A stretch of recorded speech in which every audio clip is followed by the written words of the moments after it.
Hello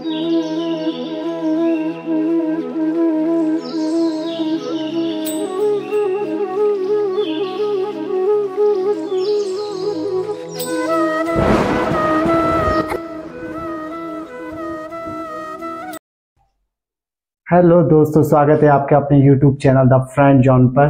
तो आज हम निकल रहे हैं बरेली के लिए और मम्मी बना रही है पूरी, क्योंकि बड़े सफ़र होगा हमारा बहुत बड़ा, तो इसलिए हम पूरी साथ में लेके जाएंगे क्योंकि हम रास्ते का कुछ भी नहीं खाते। तो अभी मैं थोड़ी देर में निकलने वाला हूँ बरेली के लिए। तो मैं आज आपको बरेली शहर घुमाऊँगा कि बरेली कितना अच्छा शहर है और बहुत बड़ा शहर है, महानगरों में गिनती होती है बरेली की। आज उसी के बारे में बताऊँगा मैं आपको, तो बने रहो मेरे साथ।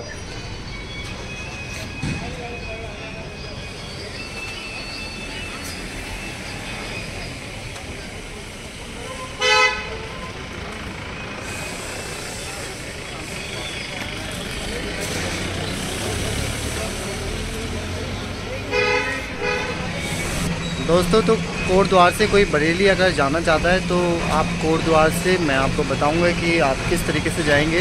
कोट द्वार से पहले एक बस चलती थी, वो बस अब नहीं चलती है, और आप यहां से नजीबाद के लिए बस पकड़े और नजीबाद से आपको ट्रेन मिलेगी सुबह 7 बजे करीब। सालदा आती है और सालदा आपको सीधा बरेली ले जाती है और वो आपको 1 बजे छोड़ती है। और रास्ते में जो भी स्टेशन पड़ेंगे मैं उनके बारे में भी आपको बताऊँगा।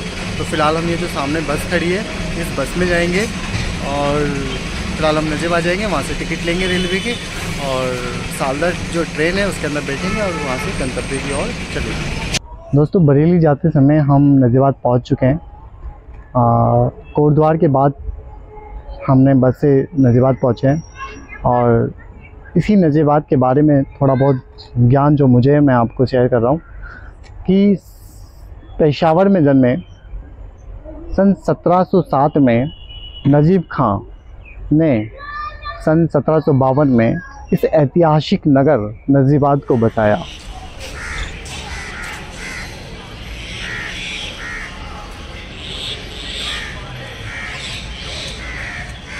दोस्तों, जब इस नजीबाद को बसाया गया तो नजीबुद्दौला के नाम से प्रसिद्ध हुए नजीब खां और उनके वंशजों ने नजीबाद को कई कलात्मक इमारतों का तोहफा नजीबाद को दिया। दोस्तों, हम नजीबाद तो आ गए हैं, पर अभी तक मैंने किराए के बारे में कोई बात नहीं की है, तो मैं आपको बता देता हूं कि आप कोट द्वार से नजीबाद आएँ तो उत्तर प्रदेश रोडवेज़ में अगर यदि आप आते हैं तो आपको चुकाने होंगे 43 रुपये, और अगर आप आते हैं उत्तराखंड रोडवेज़ में नजीबाद तक तो आपको चुकाने होंगे 40 रुपये। और नजीबाद में मैंने टिकट लिया है रेलवे की तरफ से, और रेलवे का ये टिकट पड़ा है नजीबाद से बरेली, जो सालदा का है, मात्र 75 रुपये में। आप 75 रुपये में सीधा बरेली पहुंच जाएंगे। बहुत कम किराया है, आप ट्रेन का सफ़र करें। और मुझे लगता है कि मुझे बस से अच्छा लगता है ट्रेन का सफ़र, और सस्ता का सस्ता। और क्योंकि अगर आप बस से जाएंगे तो बहुत ज़्यादा किराया आ जाएगा, तो आप करें ट्रेन का सफ़र। और मैं आपको ये भी बताऊँगा कि रास्ते में कौन कौन से स्टेशन पड़ते हैं। इसी से होगा हमारा सफ़र।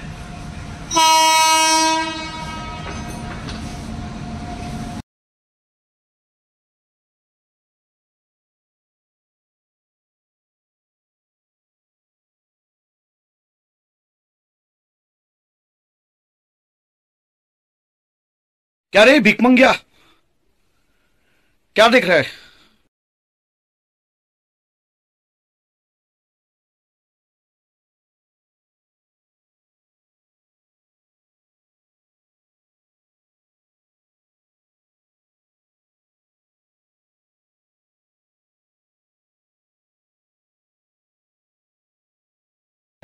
दोस्तों, हम पहुंच चुके हैं बरेली। ये मेरे जस्ट पीछे बरेली स्टेशन, मैं बरेली स्टेशन से बाहर आ चुका हूं, और मेरे ठीक पीछे ये जो आपको दिखाई दे रहा है हमारे देश की धरोहर,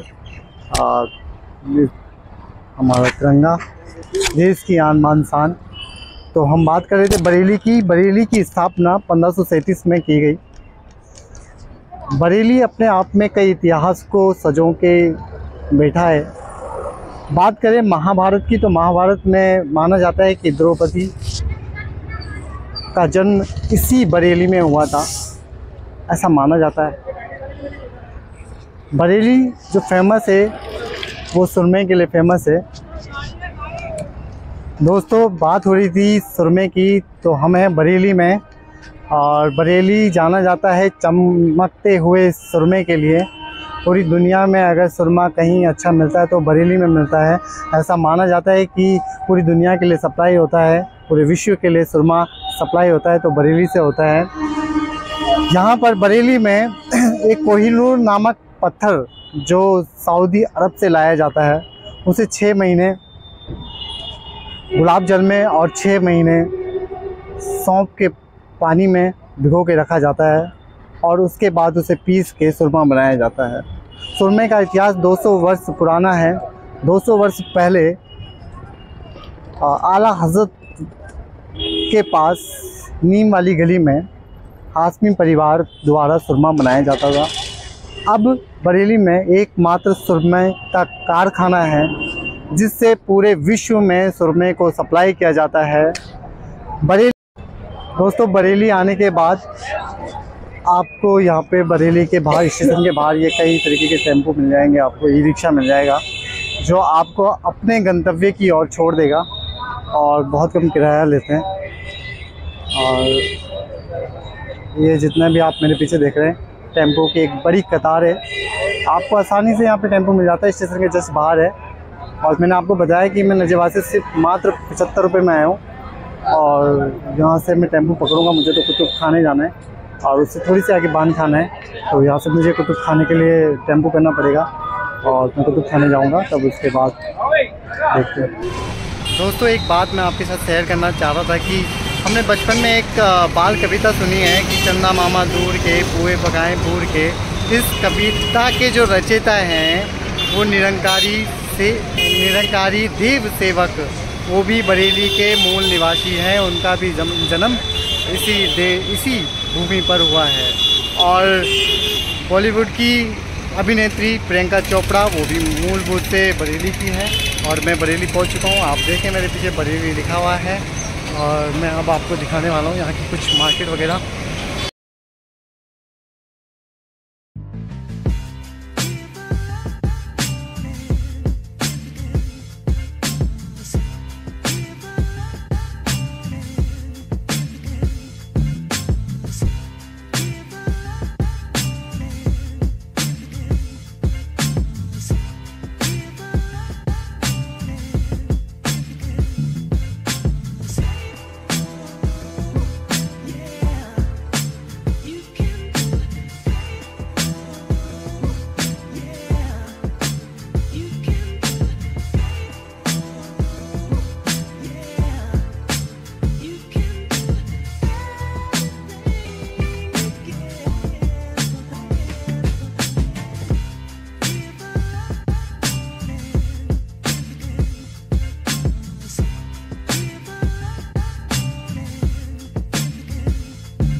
दोस्तों हम बरेली के अलखनाथ मंदिर में आ रखे हैं और ये आप जो मेरे पीछे देख रहे हैं पीपल देवता की जड़ों में शिवलिंग है, शिवलिंग।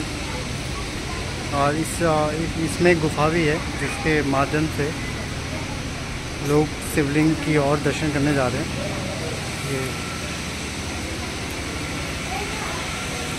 ये सब लोग इसी पीपल के नीचे से और सब लोग जल चढ़ाने जा रहे हैं।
दोस्तों हम बरेली के अलकनाथ मंदिर में आए थे, तो हमने यहाँ पे हमें दर्शन हुए हैं श्री हनुमान जी के विशालकाय मूर्ति मंदिर समिति द्वारा स्थापित की गई है। और ये इसे कई वर्ष हो गए हैं, क्योंकि मैं पहले भी आया था यहाँ पर। और आप देखें कि हनुमान जी अपने विराट रूप में किस प्रकार, आप ये देखें कि मैं उनके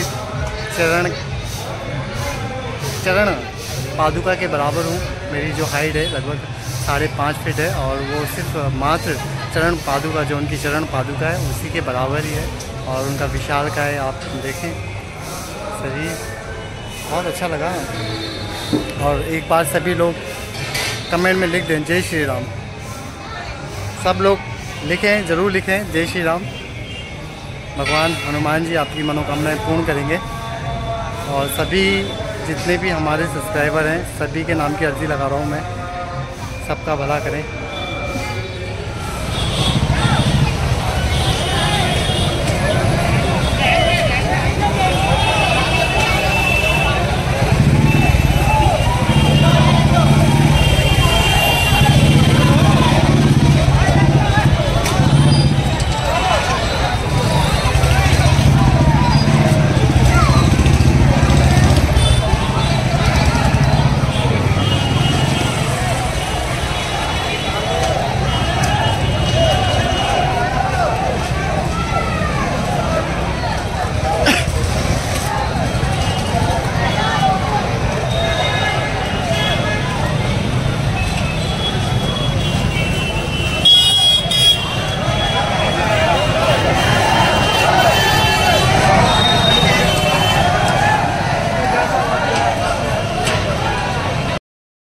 हमें बरेली के स्टेशन पर, मैं आपको एक बात बता रहा था कि बरेली को बांस बरेली क्यों कहा जाता है। इसका नाम बांस बरेली क्यों पड़ा?